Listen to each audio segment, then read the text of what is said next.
is how we found out that the first woman unalived at the Salem witch trials, Martha Carrier, is my husband's 9th time great-grandma and our children's 10th time great-grandma. This all happened in 2021 when we were living and traveling in a camper van with our son down the East Coast.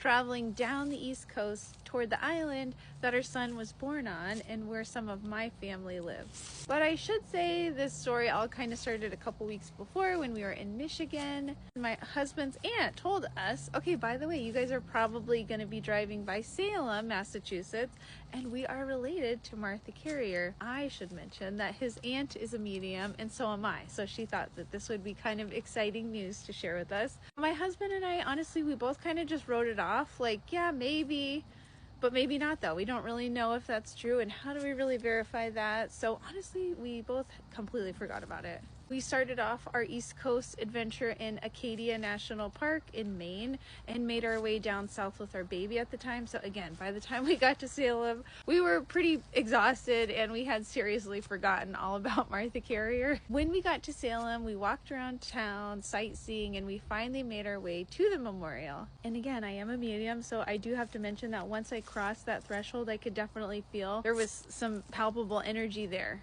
Very good vibes. Anyways, we were walking around looking at the names of the people who were memorialized, and I noticed that there was someone named Martha Carrier, and our last name is Carrier, so I just thought, that's so funny, let me take a picture. That is so, what are the chances of that someone with our last name would be here? Again, I had completely forgotten about what my husband's aunt had told us. I really wanted to stay longer. I felt a really intense pull to stay longer, but it started to kind of get dark and I wanted to explore a little bit more. My son was ready for a nap, so we both, again, completely forgot about it.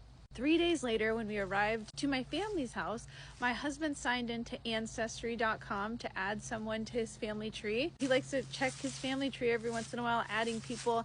And immediately when he signed in, he noticed that he had a notification. They suggested a new family member, Martha Carrier, and it said it was his 9th time great-grandmother. Of course, he told me right away, and we both immediately remembered what his aunt had told us a couple weeks prior, and there it was. There was the verification that we needed. I do believe there's no coincidences, so at the very least, maybe she had a hand in bringing us together. Because what are the chances a medium would wind up with someone whose 9th time great-grandma was the first woman unalived at the Salem witch trials? Feel free to let me know your thoughts in the comments. Do you have any ties to the Salem witch trials? Stay tuned for more story times, more psychic insights and intuition tips and tricks. I cannot wait to talk to you guys again soon.